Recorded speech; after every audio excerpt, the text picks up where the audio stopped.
Son las 10 de la noche y es la hora de opinar. Hoy con Eduardo Guerrero, nuestro experto en seguridad, vamos a hablar de la violencia que se vivió en el país durante 2017 y cómo empezó este 2018. Luego con Eunice Rendón, coordinadora de la Agenda Migrante, vamos a analizar el primer año de Donald Trump en materia de migración, sobre todo con los mexicanos. Y para terminar, voy a discutir con Gerardo Esquivel y Andrés Antonius, nuestros colaboradores, las perspectivas para 2018 en México y en el mundo. Así que quédese aquí en Foro TV, que ya comenzó la hora de opinar.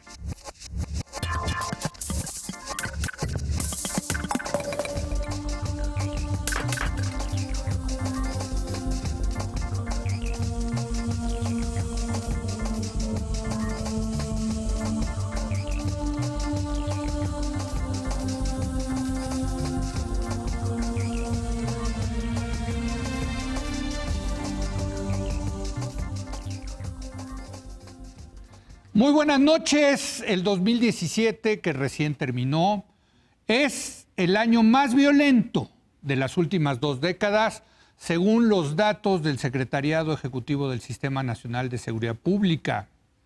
De enero a noviembre se cometieron 23.101 homicidios dolosos. En el país lo mismo asesinaron a 12 periodistas, lo que coloca a México a nivel de Siria, un país en guerra, que a políticos. Además, se dispararon los feminicidios, sobre todo en Puebla y en el Estado de México. Y el 2018 no inicia mejor. Tan solo el fin de semana pasado, se registraron al menos 43 muertes en diversos estados del país, producto de ejecuciones, incluida la de un mando policíaco en Zacatecas. Según las autoridades, el aumento de la criminalidad podría deberse a la fragmentación de los carteles del narcotráfico, ya que algunas de sus cabecillas han sido detenidos o abatidos. Esto sin duda marca el fracaso de la estrategia de seguridad en México. Y para debatir este tema me da un enorme gusto recibir a Eduardo Guerrero, nuestro experto en temas de seguridad. Eduardo, buenas noches, feliz año. ¿Qué tal, Leo? Igualmente, Emma. Decía, pues, marca el fracaso de la estrategia de seguridad. Nosotros este año vamos a cumplir 8 años aquí en Es la Hora de Opinar y creo que ya he dicho varias veces esa frase de marca el fracaso de la estrategia de seguridad. Pues es que la verdad en tu programa y lo que hemos pasado fue una especie como de crónica de un fracaso anunciado, ¿no? Increíble. O sea, nunca hubo a partir de 2015 que otra vez empezó a subir la violencia, y a pesar de las advertencias y a pesar de que el propio presidente en su momento anunció hasta un programa de 50 municipios para reducir y que abandonó pocos meses después, pues la verdad es que el gobierno, yo siento que bajó las manos, ¿no? O sea, ya hubo una gran, pasividad, sobre todo durante el último tramo, ¿no? Y bueno, Ahora sí tuvo costos, ¿no? Yo creo que le costó la candidatura, o fue parte de por qué la candidatura del PRI a la presidencia no fue Miguel Ángel Osorio Chong el candidato. O sea, creo que sí los datos en seguridad, le impedían ser el candidato, ¿no? Sí. Y él se echó este asunto de la seguridad en la espalda, ¿no? Porque él fue, digamos, el gran promotor de fusionar la Secretaría de Gobernación con Seguridad, de armar una supersecretaría. Correcto. Y pues los resultados fueron en realidad lamentables, ¿no? Y todo indica que independientemente de quien gane, seguramente regresaremos al esquema anterior y la Secretaría de Seguridad Pública regresará a ser una secretaría fuera del ambiente político, ¿no? Exacto. La seguridad es un tema técnico. Exacto. Y tiene que tomarse con criterios de ese tipo las decisiones. Y no podemos meter esto en una secretaría pues que es por excelencia política y que debe negociar con partidos, con Congreso, etcétera, porque se empiezan a tomar decisiones de seguridad con criterios políticos y bueno, los resultados están a la vista, ¿no? Bueno, vamos a pasar al tema del diagnóstico del 2017 y lo que podemos esperar al 2018, si te parece. Claro. Nos trajiste como siempre unas gráficas que ilustran muy bien el tema. Empecemos con la primera, Eduardo. Claro. Esta gráfica quise que un poco indicara la evolución desde 2007 de las ejecuciones, para que viéramos cómo estuvo la crisis con Calderón, ¿no? En su punto máximo en 2011 fueron 15.768 homicidios vinculados al crimen organizado. Fue el máximo que alcanzó Calderón. Sí. Después vino el bajón en 2012 hasta 2014, y después vemos cómo se revirtió la tendencia, y en los últimos 2 años, Leo, pues fue tremendo el repunte. Sí, en los últimos 2 años, de 8,000 a 18. En 2017, que son 18,892, ¿no? Que es una cifra todavía preliminar, porque diciembre, Leo, no lo hemos depurado muy bien. Tenemos 1,666 ejecuciones contadas hasta ahorita, pero falta una depuración final y puede variar un poquito hacia arriba o hacia abajo, pero es más o menos el número que traemos. Pero mira, números cerrados, y desgraciadamente aquí que estamos hablando, cada número que quitamos o que ponemos es una vida humana, pero en números cerrados pasamos de 8,000 homicidios vinculados con el crimen organizado en 2015 a casi 19,000. Sí, es tremendo, es tremendo. O sea, la diferencia con el año pasado, antepasado, perdón, entre 2016 y 2017, el crecimiento fue del 55%. Sí. Y si comparamos este año pasado con el 2011, o sea que aquí lo vemos con 15.768, el crecimiento es del 20%, o sea, fue 20% más violento en términos de homicidios que el peor momento de Calderón. Y esto implica que de seguir esta tendencia, ya lo habíamos previsto aquí, pero todo indica que de seguir esta tendencia... Que es lo más probable, ¿no? Es lo más probable. Es poco probable que en un año electoral como el que vamos a tener, donde vamos... La clase política, las administraciones públicas van a estar metidas en otros temas y con otras preocupaciones, se vayan a meter en este tema que es tan complicado. Y además, Leo, que el propio proceso electoral genera muchas tensiones en términos tanto de conflictividad social como de criminalidad y violencia. De hecho, por eso te traje una segunda gráfica que vamos a ver ahorita. Vamos, pongamos las dos. Yo lo que iba a decir es que de seguir esta tendencia, el sexenio de Peña Nieto va a acabar siendo más violento que el sexenio de Calderón. Sí, sin duda. Bueno, pero entonces vamos ahora sí a la segunda gráfica que nos trajiste, que ya vincula el tema con los partidos gobernantes. A ver, explícanos. Mira, que les traje esta gráfica porque tiene, como pueden ver, 2 columnas de elecciones estatales. Estas son elecciones de gobernador. Correcto. En 2010 fueron 3 elecciones las que están coloreadas de amarillo, donde el PRI perdió las elecciones. Pero en 2016, Leo, fueron 6 gubernaturas las que perdió el PRI. Sí. Casi todas en manos del PAN, por cierto. Sí. En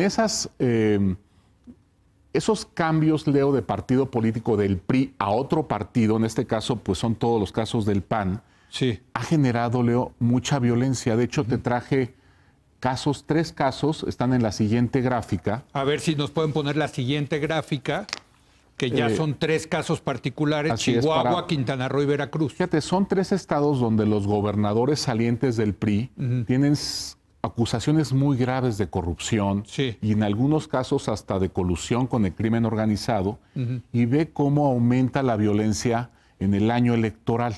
La primera parte de esta gráfica es Chihuahua, ¿no? Así es. Chihuahua ve como el gobernador saliente, ahí fue César Duarte, ¿no? Pierde en 2016 y ve cómo se desata la violencia en 2017. Lo mismo con el caso de Roberto Borja en Quintana Roo. Y lo mismo en el caso de Javier Duarte en Veracruz. ¿Pero qué te dice esto? Mira, lo que te dice, Leo, es que justamente estas administraciones tan corruptas traen unos arreglos con los grupos criminales, sus policías, sus procuradurías, y que cuando viene la alternancia partidista y llegan equipos muy distintos al poder, todos esos arreglos se quiebran, se rompen. Claro. Hay pues relevos en muchas áreas, y ese rompimiento de pactos y de arreglos te genera estas olas de enfrentamientos, de conflictos y de violencia. O sea, digamos, por ponerlo de manera distinta, parte del crimen organizado, lo sabemos de la literatura, es que tiene protección política. Así es. Si no es que a veces tolerancia y a veces abierta ¿no?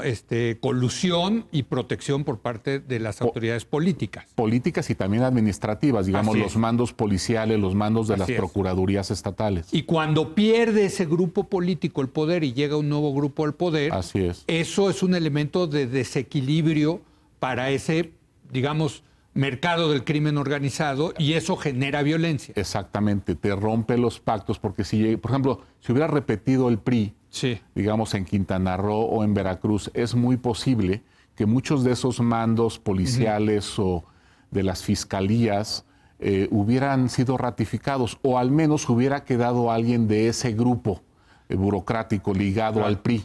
Ahora, el problema, Eduardo, es que la conclusión es muy dura. La conclusión es que la alternancia en el poder puede generar violencia. Pues no, puede generar, estoy mostrando estos 3 casos, que se trata de 3 administraciones corruptas, autoritarias, que muy probablemente utilizaban a los grupos criminales para enfrentar a sus propios adversarios, para intimidar, etcétera, para hacer cumplir acuerdos con otros grupos políticos. A veces se utiliza de esa manera el crimen organizado, y que son administraciones priistas, de vieja, digamos, raigambre estatal, ¿no? Sí. Donde ya son, pues son clases políticas añejas, bien hechas, que traen estos vínculos desde hace muchos años, y que una vez que haya la alternancia, pues vienen estos rompimientos, y no quiere decir que en todos los casos en donde vaya a perder el PRI va a suceder eso. Por ejemplo, este año tenemos elecciones para 9 gubernaturas. Así es. De ellas, yo te diría, mira, son Chiapas, Ciudad de México, Guanajuato. Guanajuato, Leo, está muy mal. Entonces, ahí puede exacerbarse la violencia, aunque no está el PRI en el poder. Es difícil que le ganen al PAN en Guanajuato, no lo veo, pero... En fin, así es, pero bueno, hay que tenerlo bajo lupa. Guanajuato, Jalisco.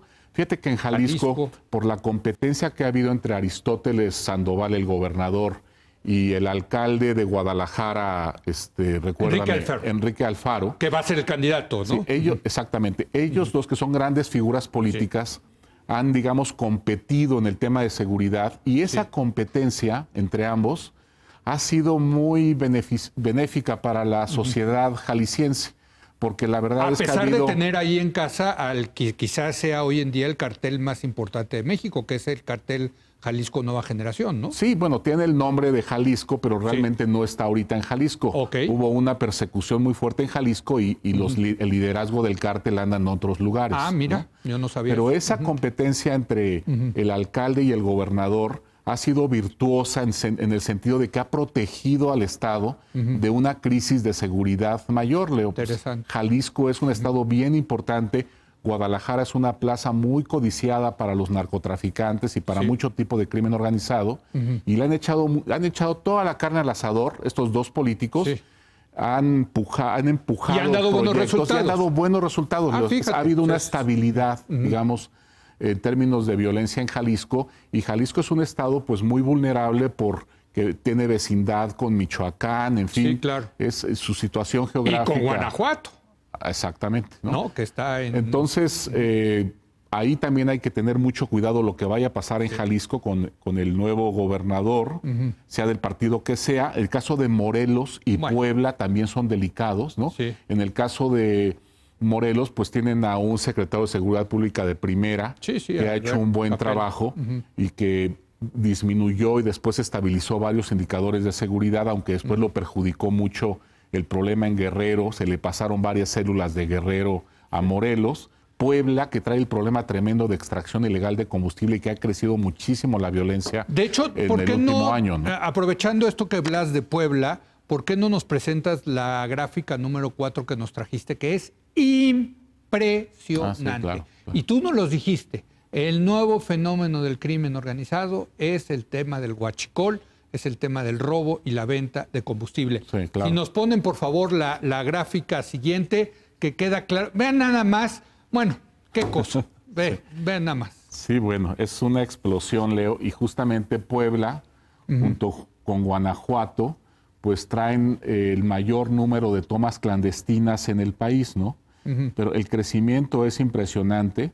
Además de Puebla y de Guanajuato, están Hidalgo en tercer lugar, Tamaulipas en cuarto lugar, que también ahorita traemos muy frágil a Hidalgo. Sí. Hidalgo se nos puede empeorar rápido en materia de seguridad y violencia.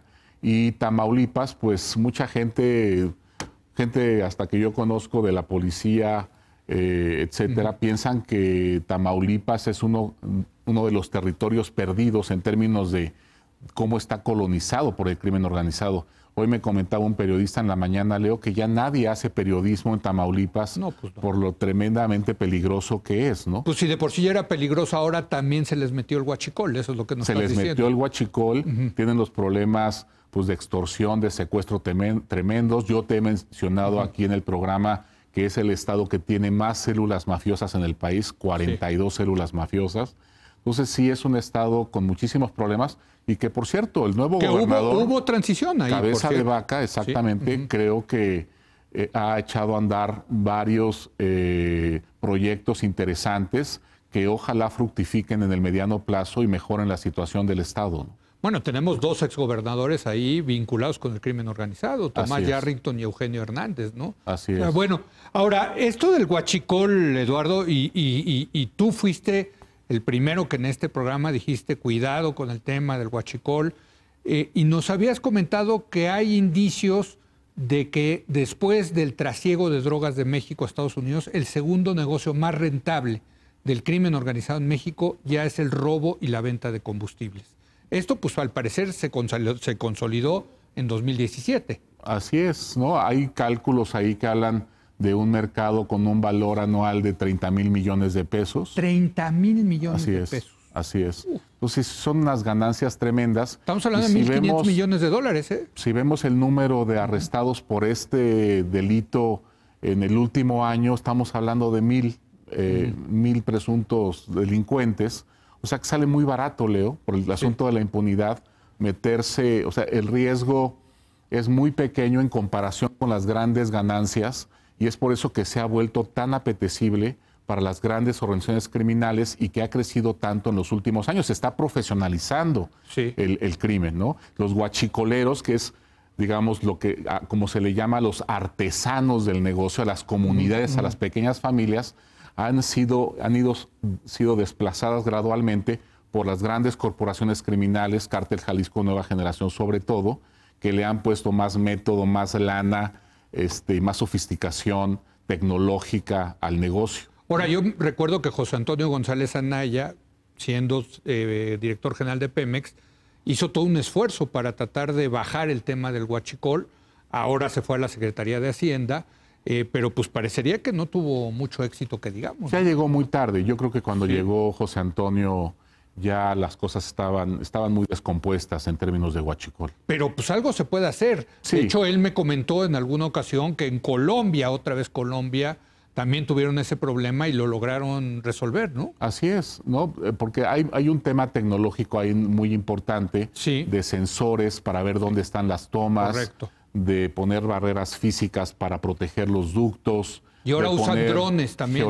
Geolocalizadores para las pipas. En fin, o sea, pero hay otro asunto muy delicado y es que tal como ha crecido el negocio en Puebla y en Guanajuato, tiene que ver mucho con negocio familiar, con el famoso huachicoleo. Entonces, son comunidades, Leo, pequeñas de 2,000, 3,000 habitantes que viven en las orillas de las carreteras y que están vendiendo abiertamente venden yo los he visto en la combustible carretera rolado. En la carretera Puebla los ves, ¿eh? Y la supervivencia de esas familias, Leo, depende del negocio. Y están dispuestas esas familias a rifarse la vida con tal de que no les vayan a rebasar este medio de subsistencia. Entonces ahí traes un problema social muy grave. Cuando quisieron en Puebla enfrentar a los criminales para empezarles a arrebatar el negocio, pues empezaron a aparecer mujeres y niños y mamás y la cosa se puso mucho más complicada y entonces reculó un tanto el gobierno federal y el gobierno estatal. Déjame terminar esta conversación contigo con cómo comenzó el 2018, muy violento, sobre todo en Chihuahua. Tengo entendido que se puso la cosa... Sí, muy violento. Muy violenta, ¿no? Mira, siempre en los diciembres tenemos una baja de ejecuciones, como que también los sicarios se toman sus vacaciones. y regresaron con nuevos bríos. Sí. Y se cobran deudas, Leo, a principio de año, se cobran deudas, se cobran también, digamos, traiciones o eliminan, hay nuevos planes de negocio, digamos, y eliminan a aliados que no fueron muy útiles y escogen a nuevos. Hay realineamiento en alianzas de crimen organizado, y yo creo que por eso hemos tenido un inicio de año tan sangriento. No pinta bien. Nada bien, Leo. ¿No? Y sobre todo, como tú dices, pues la clase política va a estar con los ojos puestos en la elección y no en resolver este problema, ¿no? Así es. Tenemos aparte un problema muy complejo porque, rápidamente te digo, son 4 grandes resortes los de la violencia en México. Sí. El tema de los cárteles que señalaste, el conflicto sobre todo que hay sobre entre cártel de Sinaloa y cártel Jalisco Nueva Generación. Tenemos el problema de las mafias, de cobro de cuotas, su operación cotidiana y sus continuos enfrentamientos. Tenemos el problema de las elecciones, Leo, de la alternancia partidista, que ya expliqué, y tenemos, como bien lo apuntaste tú, la existencia de nuevos mercados criminales, entre ellos el más destacado es el de robo de combustible, pero tenemos también ahora empezando a destacar el robo de trenes, tenemos el tema de la trata y el aumento que también mencionaste al inicio del programa de la desaparición y ejecución de muchas jovencitas en el Estado de México y en otros estados del país. Entonces, digamos, esto es una cosa que se está expandiendo y que está diversificándose, digamos, el portafolio criminal de manera impresionante, ¿no? Bueno, pues para documentar nuestro optimismo del 2018. Ahí iremos viendo. Gracias, Eduardo. Encantado, como siempre, encantado. Pues un trabajo magnífico de ir documentando y analizando lo que está pasando en materia de seguridad en nuestro país. Gracias, Muchas gracias por encantado. venir. Gracias, Eduardo. Hacemos una breve pausa y voy a regresar a platicar con Eunice Rendón. Vamos a analizar con ella el primer año de Donald Trump en materia de migración, sobre todo la relacionada con México. Así que quédese aquí en Foro TV, que continúa la hora de opinar.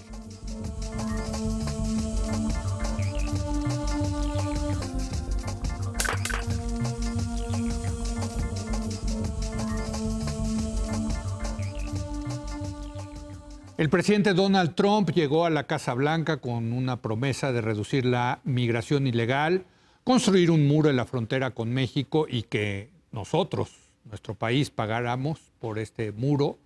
También prometió vetar el ingreso de inmigrantes de ciertos países musulmanes y deportar masivamente a los inmigrantes indocumentados. Trump habla de migración como un problema, algo que fomenta la criminalidad, aumenta la inseguridad, daña la economía y altera los valores de la sociedad. Desde luego que no hay evidencia alguna de todos estos problemas. El presidente de Estados Unidos anunció en septiembre pasado el fin del programa DACA, impulsado por el expresidente Barack Obama en 2012, y que protegía de la deportación a los jóvenes que llegaron al país de niños, pero dio al Congreso hasta el próximo 5 de marzo para encontrar una solución a esta situación. Trump ha reafirmado su posición de que cualquier solución para los jóvenes del programa DACA debe ir acompañada de fondos para el muro y otras condiciones más. Para analizar el primer año de Donald Trump como presidente en materia migratoria, y particularmente con la mexicana, está con nosotros Eunice Rendón. Ella es coordinadora de Agenda Migrante y, bueno, créame, es la gran conocedora, la gran experta en esta materia. Eunice, ¿cómo estás? Muy buenas noches. Gracias por venir. Muchas gracias. Bueno, se está cumpliendo un año de Lord Voldemort en la presidencia y yo te quería preguntar, hay muchos datos, ¿por cuál empezamos? ¿Cuál destacarías? Pues mira, yo creo que efectivamente en todos los rubros hay que decir algo Sí. del presidente Trump. Y en materia migratoria me parece que hemos subestimado un poquito lo que está sucediendo. Es decir, han disminuido, como el mismo gobierno mexicano lo ha manifestado, las deportaciones. Efectivamente, según datos del ICE, se han disminuido en un 15%. Porque El ICE es la agencia de migración de Estados Unidos. Exactamente. Entonces, según datos del ICE, se ha disminuido en un 15% la deportación. Según datos del INAMI, 31%. La diferencia es por los meses que cuentan y por otras características técnicas. Pero Eso al final parecería parecería una buena noticia. También otra que parecería buena noticia es que ha disminuido el arresto en la frontera. 17% han disminuido, 24%, perdón, han disminuido los arrestos fronterizos. Sin embargo, estas cifras tienen que verse a la luz de otras cifras que también están sucediendo. Por ejemplo, aumentaron el 43% de los arrestos de migrantes indocumentados. Es decir, aumentaron los arrestos, aunque la deportación disminuyó. Esos arrestos todavía no se ven traducidos en deportaciones porque es un proceso. O sea, ya los agarraron. Ya los agarraron. ¿Y dónde los tienen? Los tienen en centros de detención, a la mayoría de estos. ¿Son cárceles? Son cárceles, son prácticamente cárceles. ¿Y qué es lo que sucede? Recordemos que en Estados Unidos hay 56 cortes migratorias. Y ya con Obama teníamos 560,000 casos pendientes. Entonces, por eso se están hay un retraso. Atrasando, exactamente. Y otra de las cosas que Trump ha dicho este año es hay que contratar a más jueces para que justo eso no sea un problema que de alguna forma detenga la deportación. O sea, subieron los arrestos, sobre todo más allá de la frontera, eso es importante. O sea, estamos hablando ya en Wisconsin, en Nueva York, en Illinois, en la parte ya para arriba de Estados Unidos. No es el migrante que se trató de cruzar la frontera y lo agarraron. Claro. Y eso tiene un contexto también social importante. Es decir, mientras que con Obama el 80% de las deportaciones eran aquellos que en el intento de entrar no lo regresaban. Entonces era gente que pues a lo mejor no había estado tiempo en Estados Unidos, simplemente está intentando. Ese intento se ha reducido en un 60%. Es decir, hay menos gente que el discurso ha pegado y menos gente intenta entrar. Y además ha aumentado la deportación de México a Centroamérica, que eso ayuda también a que haya menos intentos de entrada. Sin embargo, estamos viendo que este perfil de migrante deportado, aunque es menos en número, es un perfil con gente que tenía más arraigo, más familia, más vínculos en Estados Unidos. Más años. O sea, más años, por supuesto. El arraigo tiene que ver con los años. Mucho más tiempo. Están arrestando gente que ya llevaba mucho tiempo en Estados Unidos. Efectivamente. Incluso el reporte de Human Rights Watch, que también documenta 43 historias de migrantes deportados este año, justamente muestra esto, que es desarraigo, separación familiar, lo que estamos viendo hoy. Incluso veteranos de guerra. Tienen un caso de un veterano de guerra que peleó por Estados Unidos y hoy está siendo deportado. En México, muchos de ellos ya no tienen ni lazos familiares y eso pues genera, por supuesto, un tema social mucho más complejo. La reinserción de estas personas social y económica pues es más difícil. Lo primero que piensan al llegar es me quiero regresar porque toda mi familia está allá. Pues sí, claro. Entonces, alguien me comentaba, y te lo comentaba yo también antes de entrar al aire, que llegan a México 3 aviones al aeropuerto de la Ciudad Internacional de la Ciudad de México, 3 aviones de ICE que traen a estos inmigrantes indocumentados que llevaban mucho tiempo en Estados Unidos y los traen encadenados, los bajan en cadenas en nuestro país. Efectivamente, y entonces hay todo un tema emocional que también hay que atender, pero además hay que considerar, hay un aumento del 43% más en los arrestos de gente inland, tierra adentro. También en las deportaciones, aunque es un número menor, otra vez hay un aumento del 40% de gente tierra adentro, ya en deportaciones. Y otra cosa muy preocupante es que se triplicó los arrestos de gente sin ningún delito ni récord criminal. A ver, esto hay que explicarlo bien, porque ¿cómo arrestan a un inmigrante indocumentado? Supuestamente lo pueden arrestar o lo pueden detener porque se pasó un alto, porque tiró la basura, por cometer un ilícito menor o mayor, ¿no? Ahora, según la ley, antes no les tenían que preguntar si eran migrantes o no. O sea, la parte migratoria estaba por fuera de la parte legal. Ahora muchos estados sí les dicen, y enséñame tus papeles, y resulta que eres indocumentado y entonces te vas de regreso. Es correcto. Pero lo que tú no estás diciendo es que ni siquiera, o sea, que arrestan a gente por su físico, o sea, por su aspecto físico, es decir, en un perfil racista. Los ven morenos, o sea, no es que se pasó el alto, no es que tiró la basura, no.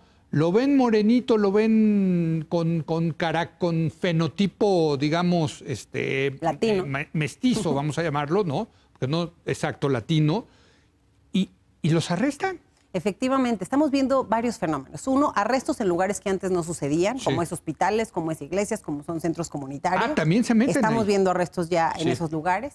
En cortes que no son de migración, sino están esperando a que lleguen por cualquier cuestión y entonces tener un tema migratorio, observarlo. Recordemos que hasta Obama se detuvo un programa que se llamaba de comunidades seguras. Y justo se detiene este programa porque hubo muchos reportes de que se detenía la gente en base al perfil racial. Entonces se detiene esto, pero ahora está sucediendo este fenómeno de detención tanto por el ICE como otra cosa que también sucede, que es detención o cooperación de autoridades locales en la persecución migrante. Entonces, estados como las Carolinas, Nevada, Kentucky, estamos viendo que detienen a migrantes, la autoridad local los tiene ahí detenidos durante un mes en lo que viene el ICE y se los da el ICE, que es otra de las cosas que Trump ha pedido en sus memorándums. Entonces, esto, aunque no sea autorizado de manera formal, pasa de manera práctica en algunos sitios. Vimos en Texas que no se pudo hacer formalmente a través de la ley SB4 porque un juez federal lo detuvo. Sin embargo, vemos que sí hay un fenómeno, dos cosas. Uno, de detención por autoridades locales ayudando a la Policía Federal. Y por otro lado vemos también algunas deportaciones expeditas, que eso también preocupa porque se saltan el debido proceso. ¿Qué quiere decir? El ICE funciona como juez y jurado, detiene a alguien y lo deporta de manera inmediata sin que tenga el derecho a su debido proceso, que es pasar por una corte. No pasa por la corte. Ya bueno, hemos pero visto eso casos México no los debería de recibir, ¿no? Efectivamente, lo hacen vía, así lo están llamando, deportación expedita o express, pero viola el debido proceso. Entonces, si hay manera de reclamar esos casos, por supuesto, tienen que contar con un apoyo legal. Aún siendo deportados, pueden defender el caso. La verdad es que también otra de las cosas que está sucediendo, falta mucha información a nuestra comunidad migrante. Solamente el 30% de los detenidos cuentan con un abogado. Entonces, eso hace que sus casos pues, sean mucho más difíciles y su defensa también sea más difícil. Vimos que no son los bad hombres por los que va Trump, sino realmente la prioridad son todos. El caso de la niña detenida de 10 años. Bueno, increíble. Ahora déjame preguntarte, porque nos decías, hay mucha complicidad de muchas autoridades locales junto con la autoridad federal para llevar a cabo estas deportaciones, pero también está el otro lado, el otro Estados Unidos, el de la ciudad de Santuario. ¿Qué ha pasado ahí con eso? Que por cierto Trump dice que las va a castigar. No las ha castigado, entiendo, pero a ver, cuéntanos de ahí. Efectivamente, creo que en estos lugares santuario, ¿no? Como California, o sea, varios de los, Nueva York, en fin, los que se han, Chicago, los que se han manifestado a favor de los migrantes, pues sí han tenido, ha habido detenciones también ahí, pero sí hay pues ambiente más favorable con los migrantes. Entonces, creo que algo que hoy hay que preocuparnos no es necesariamente donde tenemos más migrantes, que muchos son en estos estados, sino en estos que mencionábamos, como te decía, las Carolinas, Kentucky, Nebraska, otros lugares que hay menos concentración de migrantes, pero que están teniendo ahora sí que una persecución más en base al perfil racial y en base a la participación de autoridad local en la detención. Entonces, esa es otra de las cosas que también hay que cuidar en la defensa legal de nuestros connacionales. Déjame preguntarte por DACA. DACA se vence ya en un par de meses. 5 de marzo. El 5 de marzo, pues en un par de meses, la solución a estos jóvenes que fueron, se registraron y ahora resulta que los pueden acabar deportando. ¿Qué va a pasar ahí, Eunice? O sea, ¿cuál es tu diagnóstico y qué va a pasar? Pues creo que lo que hemos visto en estos meses, desde el 5 de septiembre que Trump anuncia el término de este estatus migratorio especial para aquellos llegando durante la infancia, pues justamente los DACA han hecho pues manifestaciones por todas partes, han hecho cabildeo, en fin, es un grupo grande, es un grupo al final apoyado por mucho de la sociedad americana, a diferencia de otros migrantes. Ahí sí los americanos sienten que estos son pues chicos que están desde pequeños allá y que es inhumano sacarlos de Estados Unidos, ¿no? Claro, son sus vecinos, son sus amigos. Pues al final muchos de ellos no conocen otro país que no sea Estados Unidos, entonces eso pone una situación distinta al migrante mexicano tradicional de primera generación. Aunque muchos son mexicanos, digamos, nacieron en México. Sí, digamos, a sus padres. Es un estatus distinto a sus padres. La lucha de ellos es por ellos y por los 11 millones también que tienen que ver también con los padres de estos muchachos. Y creo que donde está hoy la situación, y hoy vimos una discusión también en donde Trump está entre sí, pero a contra del muro, pone 70 puntos de intercambio, digamos, en lo que va también la disminución de apoyos a Ciudad de Santuario, por ejemplo, que es otra de las propuestas de memorándum que ha hecho Trump, el tema de los 10,000 agentes más del ICE y la contratación de 5,000 más de patrulla fronteriza. Entonces, él pone sobre la mesa temas de seguridad a cambio de sí generar algún estatus migratorio. Es una extorsión por parte del presidente de Estados Unidos. Decir, a ver, voy a dejar que los de DACA se queden aquí en Estados Unidos, pero me tienen que cumplir estas condiciones. Es una extorsión. Y además que no tienen sentido. O sea, finalmente, todos estos temas que quiere poner en intercambio, que además los DACA lo que han buscado... Incluyendo el muro. Incluyendo el muro. Que sea un Dream Act limpio. Hablaban ahorita de temas de seguridad y los nuevos negocios en la seguridad. Me parece que otro de los negocios en los temas de seguridad es justo el tema migratorio. ¿Cómo? Es decir, hemos visto que hoy grupos del crimen organizado están ya participando en el tráfico y trata de migrantes. ¿Por qué? Porque entre más seguridad hay en la frontera, más caro es atravesar esta frontera, se vuelve un negocio más jugoso en donde atrae a nuevos grupos del crimen también a participar. Bueno, perdón la palabra, qué desmadre es esto. O sea, es impresionante. Trump abrió la botella del genio del racismo en Estados Unidos y estamos viendo... Aumentaron en un 20% los crímenes de odio durante este año en Estados Unidos, en un 10% los grupos de odio también. Sí. Entonces, su lenguaje sí ha tenido también un impacto desde luego. En este sentido. Pues, si el presidente es racista, pues te da la... Pues porque yo creo que es un racista, Donald Trump.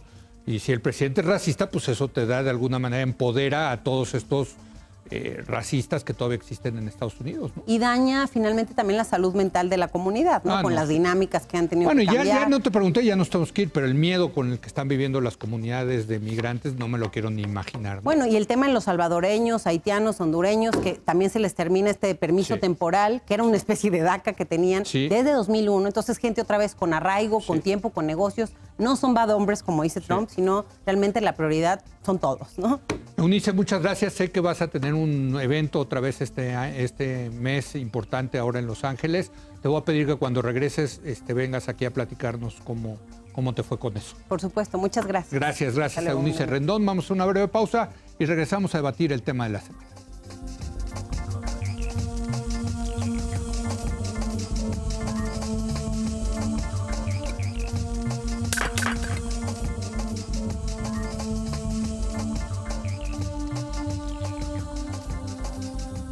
.mx. Bueno, estamos de regreso para debatir el tema de la semana. ¿Cuáles son las perspectivas de México y el mundo en el 2018? Como todos los martes está con nosotros Gerardo Esquivel. Gerardo, buenas noches y feliz año. Leo, buenas noches, feliz año. Andrés Antonius, buenas noches y feliz año. Se cortó el pelo, ¿ya? Va, año nuevo, calvicie nueva. Así es.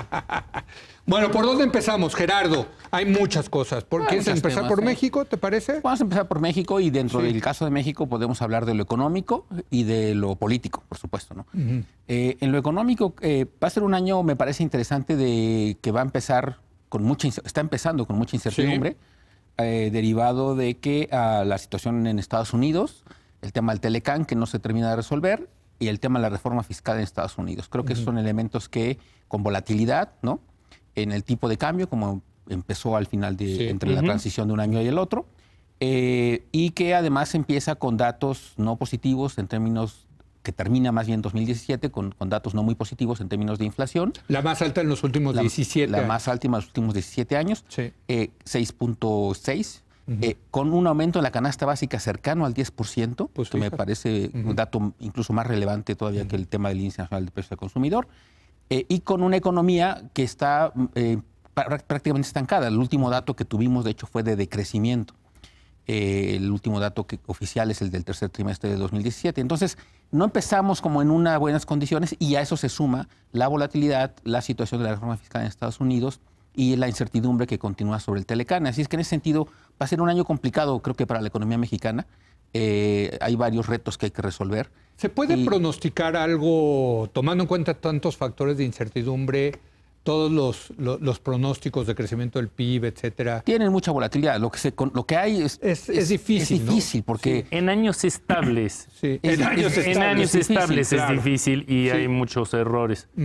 Así que no, yo creo que los economistas, como todos sabemos, son expertos en explicar las cosas ya que hayan pasado, pero es mucho más difícil explicar las cosas hacia el futuro porque hay tantos factores y uno de los más importantes y más difíciles de predecir es el aspecto psicológico, los sentimientos, los animal spirits, como les decía Keynes en su momento, ¿no? Creo que fue Keynes o fue Samuelson. Keynes. Sí, no me acuerdo. Pero en general va a ser un año de bajo crecimiento. Pero va a ser, yo creo que la clave, mira, especialmente escuchando tu segmento anterior, la perspectiva para México y para el mundo en un año cuando Trump sea presidente de Estados Unidos no puede ser bueno. O sea, francamente hay que partir de ese punto. Este año no fue malo. A ver. Digo, este año. El año pasado contra lo que se esperaba. El año pasado fue mejor de lo que se esperaba. Por eso. Pero el año pasado definitivamente fue mejor de lo que se esperaba al principio del año. Vimos el tipo de cambio, todas las expectativas de crecimiento se revisaron al alza durante el año. Y este año, en cuanto a ciertas cifras, o sea, curiosamente podemos tener un buen año económico dado la reforma fiscal estadounidense, curiosamente en el sentido de que va a causar en el corto plazo un mini boom de crecimiento. Correcto. En Estados Unidos. En Estados Unidos. Bueno, que de por sí Estados Unidos está la economía bollante. Bollante. Sí, y no esto, está mal. Sí, no, está bien. la Muy reforma bien. fiscal, como platicábamos en el último programa del año donde estuvimos presentes Gerardo y yo, va a ser terrible para Estados Unidos y va a tener efectos, creo que negativos para México en el mediano a largo plazo. Pero en el corto plazo, lo que hace es que genera liquidez y pone dinero en el bolsillo de ciertas empresas y ciertos consumidores, que puede causar un mini boom que curiosamente nos puede ayudar en este año. Pero la perspectiva del 2018, yo creo que la palabra que lo caracteriza es muy parecido al del 17, que es incertidumbre. Quizá más, o no quizás, quito el quizá, más porque vienen nuestras elecciones. Sí, a eso, O sea, digamos, a la parte económica hay que finalmente, sumarle la parte política. le metes- Y la verdad tengo que decirlo, el factor que causa más incertidumbre, Gerardo, es López Obrador, un candidato que tú apoyas, pero evidentemente le falta ganar credibilidad en los mercados, ¿no? Yo creo que eso, digamos, está por verse. Yo, Sí. digamos, yo simpatizo con lo que ha hecho y lo he apoyado en Sí, sí, otras sí. elecciones. Y en efecto, creo que hay aún un cierto grupo, digamos, un segmento de la sociedad, el sector privado en particular, que tiene cierto escepticismo. Totalmente. Sin embargo, sí debo decir, digamos, yo, al igual que tú, pues doy pláticas y estoy en contacto con muchos grupos Sí. en distintas formas, y me parece percibir ahora un menor escepticismo incluso que en el 2006.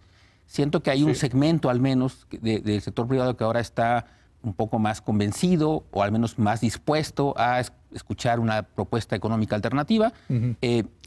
Hablo también con muchos inversionistas extranjeros. También me parece percibir que en el exterior hay una especie de, digamos, de buena disposición y de mayor receptividad a las propuestas, un poco quizá resultado del desempeño económico del país en los últimos años.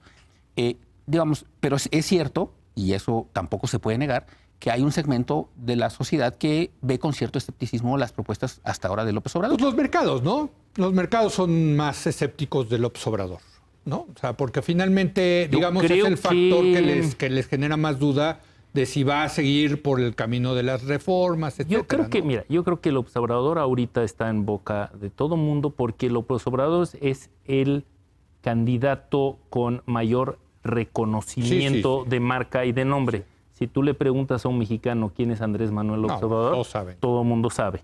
Por lo tanto, arranca en una situación donde hay claramente, estamos todos expuestos al hecho de que está en campaña y estamos viendo una presencia importante de él en medios. Creo que ese mismo efecto que lo lleva a ser muy conocido y muy comentado hoy en día, creo que los mexicanos no son, la verdad sí tengo fe en que los mexicanos no son tan ingenuos que se vayan a comprar el rollo López Obradorista. Y creo que los mercados sí son escépticos, creo que mucha de la población es escéptica y creo que las mismas contradicciones de su propio discurso y de su equipo y de su discurso durante los próximos meses creo que van a ser bastante evidentes, pero Hoy es déjame- el candidato a vencer, sin lugar a dudas. pero eso déjame regresar no hay al... duda. Sí. Tenemos que hablar de los candidatos No. mucho en estos meses. Sí, por eso. Pero Más deja veamos regresar perspectivas. a perspectivas. Sí. López Obrador va a generar incertidumbre, pero Anaya también va a generar incertidumbre, Mitt va a generar incertidumbre. O sea, el proceso en sí, Sí, pues yo es no las hablaría elecciones. tanto de un ¿Sabes qué individuo. puede generar incertidumbre? Que gane el PRI por un punto y la oposición, es decir, López Obrador y Anaya se junten y armen un, como dirían los argentinos, quilombo. Sí, ¿No? yo creo- O sea, puede yo ser. creo que eso, Ahora, o sea, eso- un posible conflicto postelectoral. sí, Aunque eso es cierto en cualquier ¿O caso, no? ¿eh? En cualquier caso. En cualquier combinación. en cualquier Sí, combinación. va a depender de los puntos, Mira, de quién, ¿no? O sea, pero lo que creo que es un aspecto importante de la perspectiva es que creo que podemos, una cosa que creo que sí podemos coincidir la mayoría de las personas es que quien gane la elección va a tener un mandato bastante débil. sí, es decir, eso es cierto. quien gane la elección no va a ganar con 50 más 1 de No, los votos, no va a tener una mayoría en el Congreso y va a tener pues un reto terrible en el sentido de que va a ser muy difícil que el ganador instrumente la visión o el programa de gobierno que traiga a la mesa? Bueno, dependerá crucialmente de qué tipo de programa sea y de qué dependa. Es decir, si depende crucialmente de reformas legales, pues a lo mejor un candidato que gane sin tener el control del Congreso, quizás se vería en mayor problema de implementar su programa. Alguien que no dependa crucialmente su propuesta de programa económico o político en general, de reformas, pues, y que más bien dependa de cuestiones asociadas a la gestión y administración como tal, pues puede ser más fácil de implementar. Entonces dependerá un poco también de lo que ofrezca. Hay que votar por José Antonio Meade Curibereño. Lo acaba de decir Gerardo Esquivel, estoy de acuerdo, coincido. No, pero no. Y con eso concluimos el programa de hoy en la noche. Muchas gracias. Aquí piensa que son los spots del tiempo asociado a los partidos. Oigan, pero me quedan 4 minutos. Quiero tratar el tema internacional con ustedes también. Sí, claro. Tú cuando fue lo del Brexit y luego lo de Trump, estabas muy pesimista y decías que era el comienzo de una nueva época, etcétera. ¿Lo sigues viendo así, Yo creo que soy un poco más pesimista, caray. Todavía. Sí. Todavía más. La verdad que sí, porque Trump excedió mis expectativas en cuanto a el daño que ha causado en el entorno internacional. Sí. En el sentido de que está creando, y hablemos, no tenemos que hablar del 2017, podemos hablar de enero 2018. De esta semana. Lo que hizo con Pakistán, de decidir que va a suspender la ayuda de Estados Unidos a Pakistán, que China dijo, no se preocupe Pakistán, aquí estoy, ¿cuánto te dan? Yo aquí le firmo. Su decisión de deportar o de anunciar la deportación de 200,000 salvadoreños. 200,000 salvadoreños. Es una locura. Etcétera, etcétera. Ha causado un vacío de poder, un vacío de liderazgo y una crisis en la visión de las democracias de Occidente, como nunca se ha visto. Como, de verdad, yo nunca se ha visto. Recomiendo mucho el artículo de Evan Hostos en el New Yorker de número de diciembre. Ah, sí, muy buen artículo. De cómo el que se ha beneficiado de eso es China. Sí. Hablando de, ¿no? O sea, como dicen los científicos, la naturaleza aborrece un vacío. Lo están llenando los chinos. Lo están llenando los chinos. Pero los chinos, hay que decirlo, es un sistema autoritario de gobierno. Es un sistema autoritario y con una agenda también, pues igualmente complicada y peligrosa en algún sentido. Entonces, con la que hay que también tener cuidado. Entonces, yo coincido con lo que dice Andrés. En esta dimensión, pues hay muchos riesgos todavía asociados a las políticas de Trump, que ha generado pues muchas fricciones y está generando muchas fricciones, ya no solo relativas a México, que era nuestra preocupación el año pasado, sino con respecto a otros actores internacionales, internamente, con otros grupos de la sociedad que no pensábamos que se iba a estar peleando, como con los que ahora se está peleando todo el tiempo. En fin, creo que hay bastantes riesgos en términos del desempeño de Trump como presidente, asociados además a toda la incertidumbre que genera pues, la situación misma interna de Estados Unidos. Las tendencias mundiales de populismo, de una falta de respeto por los derechos humanos, o sea, esas dos cosas, Trump le ha echado una cantidad de leña al fuego de manera impresionante. Al hablar de que la tortura funciona, ¿no? Al darle cauce, al celebrar Brexit, al celebrar este tipo de movimientos, ha generado y está generando daño que vamos a ver por décadas, yo creo.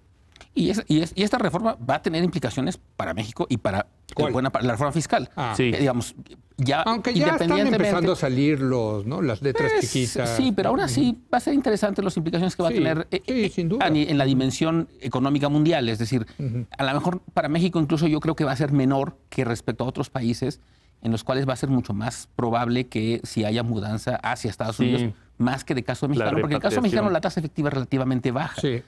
Pero en otros países no es necesariamente así. Entonces, bueno, porque hay mucha evasión y elusión, ¿no? Exactamente. Así es. Para terminar, ¿ven una posible reacción nacionalista en México a este movimiento nacionalista que está existiendo en otros países, particularmente en Estados Unidos?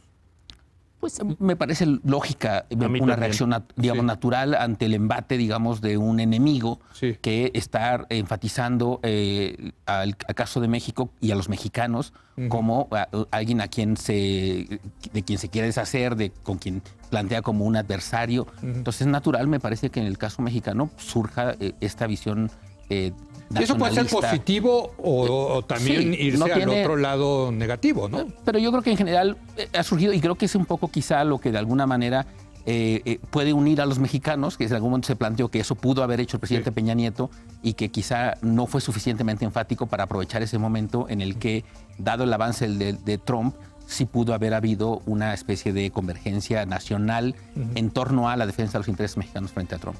Un último comentario. La identidad nacional es fundamental y es importante, pero lo que nos enseña la historia es que el nacionalismo que surge de épocas de incertidumbre y de épocas de miedo siempre es un nacionalismo sumamente peligroso. Y eso lo hemos visto en el siglo XX, lo hemos visto en el siglo XIX, lo hemos visto en toda la historia humana y eso sí me preocupa mucho. Gracias, Andrés. Gracias, Gerardo. Gracias, Leo. Gracias a usted por habernos acompañado. Yo lo espero mañana en punto de las 10 de la noche, cuando otra vez sea la hora de opinar. Aquí nos vemos.